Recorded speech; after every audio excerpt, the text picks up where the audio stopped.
À côté de ces mélodies du cœur qui nous bercent d'illusions, il existe par ailleurs des citations, adages et pratiques populaires qui ont été tellement répétées qu'elles se sont sournoisement muées en normes sociales, de sorte que nous remarquons à peine l'aberration qu'elles cachent. Bien qu'il soit possible de démontrer, à la lumière de l'histoire ou du simple bon sens, que ces arguments et croyances populaires sont faux, il y a bien longtemps que nous avons cessé de nous interroger sur leurs valeurs intrinsèques.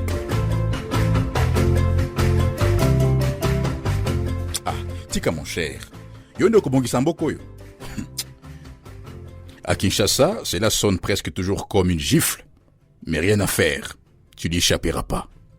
Chaque fois que tu prends ton courage à deux mains pour dire à un compatriote qu'il ne peut pas jouer une forte musique toute la nuit alors que les voisins essaient de se reposer, chaque fois que tu élèves la voix contre une taxe illégale ou une tentative de corruption, chaque fois que tu cries ton indignation devant l'usage abusif de la force publique par les policiers et militaires commis à la garde de quelques hauts dignitaires, eh bien, la réplique qui ne va pas chercher loin est celle-ci. Économise ta salive. Ce n'est pas toi qui vas changer ces pays.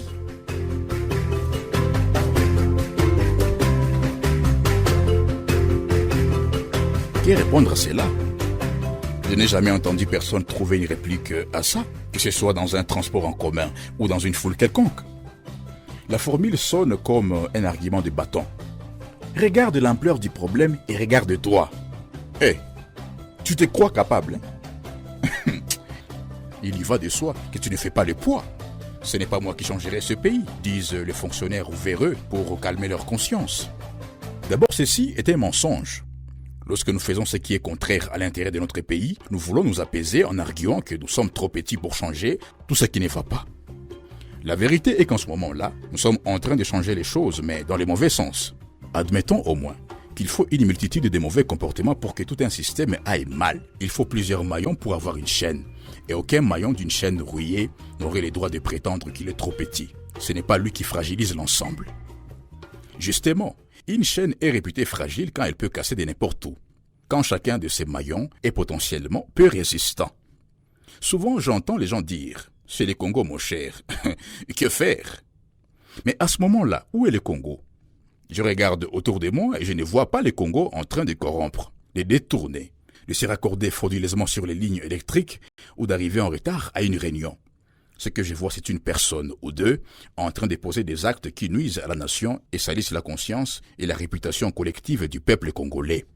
J'ai vu un jour un homme uriner contre un mur en plein centre-ville à Bukavu, en marmonnant que ce pays est déjà foutu, hein?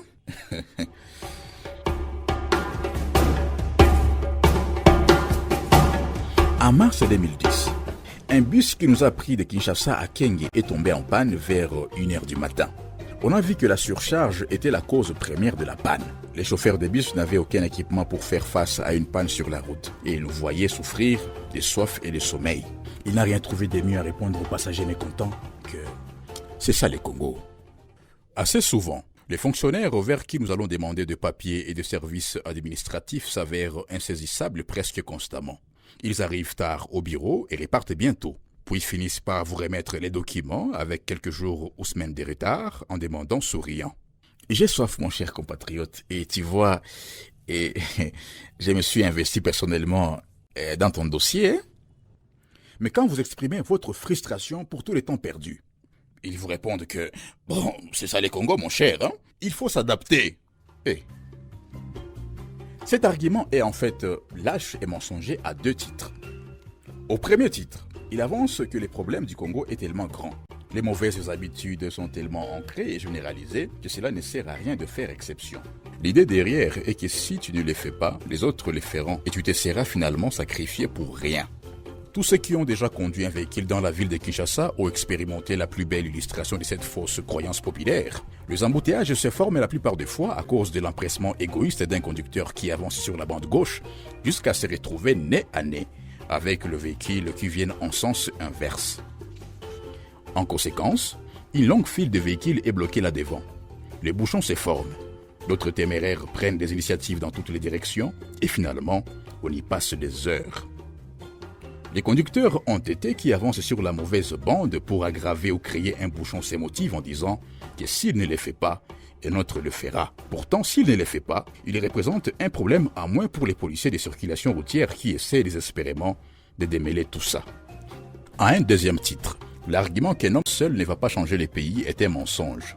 Parce qu'il prétend que même si tu agis correctement, tu es seul contre tous. Le partisan du changement est donc mis dans une évidence désarmante. Il est cruellement minoritaire. Sa bonne action sera à peine une goutte d'eau dans un océan. Pourtant, et pour rester dans le langage imagé, sa bonne action peut faire mieux qu'une goutte d'eau dans la mer. Elle peut faire tacher d'huile.